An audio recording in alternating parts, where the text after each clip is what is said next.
Hi everyone and welcome once again to Ruby's Classic Cooking. And today I'm whipping up some corned beef hash, which my husband and I were at a corned beef dinner and brought home some leftovers. So tonight I'm making them all into something completely different. So I've got my single burner unit here and my cast iron frying pan, and I'm going to be cooking up dinner in that.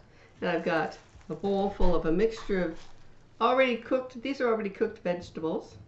It's turnip, potatoes, cabbage, and some carrots in here. And I'm going to mash them up with my masher. I'm going to put some butter in my cast iron frying pan. And I'm going to cook this up with some leftover corned beef, which is in this little tub here. A few slices of corned beef.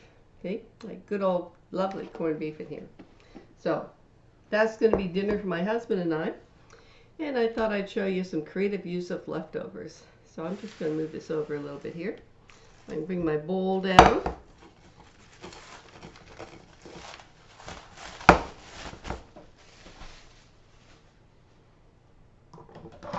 And I'm just going to mash up my veggies here a little bit. Get them all kind of squished down a little bit. Oops. The bowl's pretty full. Okay, now I've got my vegetables all mashed up here in this bowl. And now I'm going to take some butter and drop it in my warming frying pan. I started heating my frying pan. You see that's sizzling hot here now. I'm just going to pop all of these goodies in here on top of this melting butter.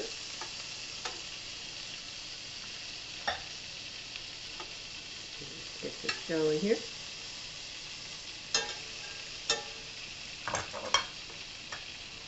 Into my frying pan goes my mashed up vegetables. My turnip, my potatoes, my cabbage, carrots, all goes in here. A big bunch of them. It's probably enough for 4 people, but my husband and I will have some more leftovers tomorrow that's already cooked. There we go. With 4 different vegetables. This is a healthy amount of vegetables in here, let me tell you. Now, I've got my vegetables in, and now I'm going to add some meat to that.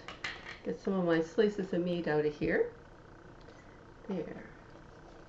I think 4 ought to be enough. And I'll leave the other 2 for my husband. I have a corned beef sandwich. I'm just going to chop this meat up quite finely. It's already been cooked, so I'm just reheating everything here.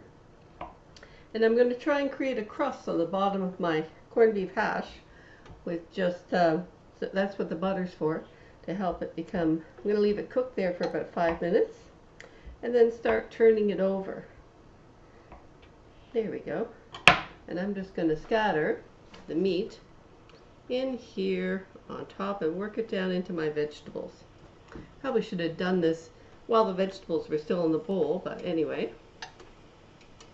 Nothing like doing things the hard way. I'm just going to work these down into my veggies. Just a little bit here. Make sure that everything starts getting nice and warm in here.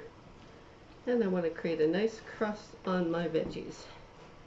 Because when you create a crust on them, it really amps up the flavor and changes the flavor of your meal. It's a great way to use up leftovers.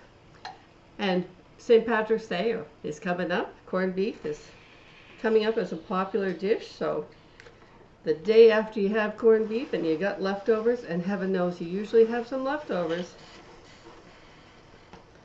just put some corned beef hash together and feed the family a second dinner of corned beef. Because even though there isn't enough here to serve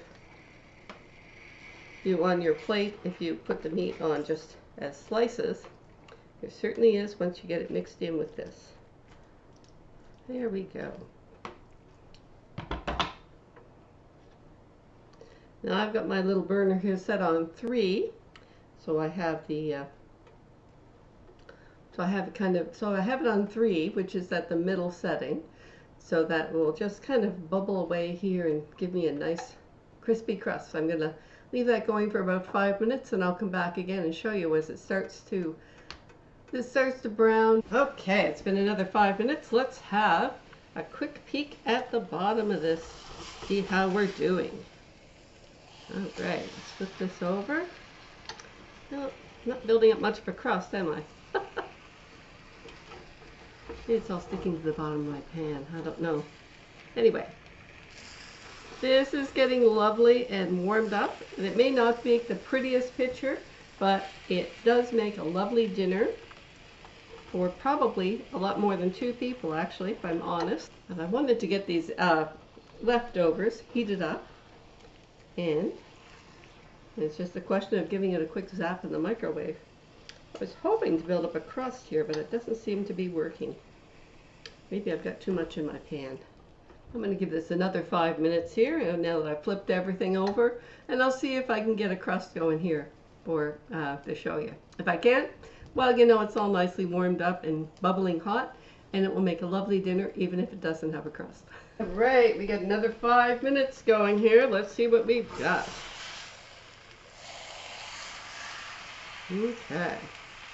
Well, I think I have to declare this done. Because that is definitely as hot as it's going to get in here. Well, I hope you enjoyed my video today, making corned beef hash. It's really just a question of having your leftover vegetables. Oops, I'm going to turn this off here before it starts burning.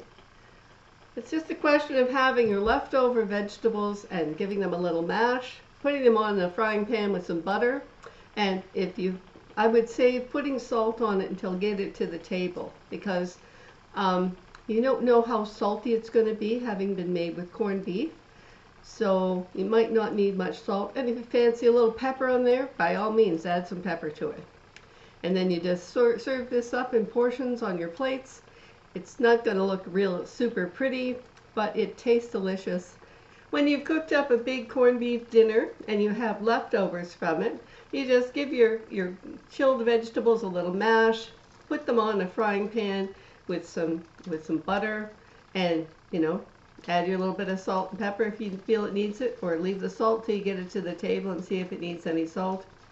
And it gives it a whole new flavor, which is a delicious flavor. And you get a lovely meal again from your corned beef and your cabbage, your turnips. And if you like parsnips, personally I hate parsnips, and my husband, we both hate parsnips, so we don't put them in it, but parsnips certainly can go in this dish. And of course cabbage, as well as your turnips, and really it makes a fabulous meal.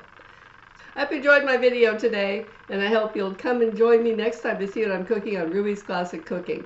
In the meantime, subscribe, like, comment, and if you have some leftovers on St. Patrick's Day, try making yourself some corned beef hash. Bye for now.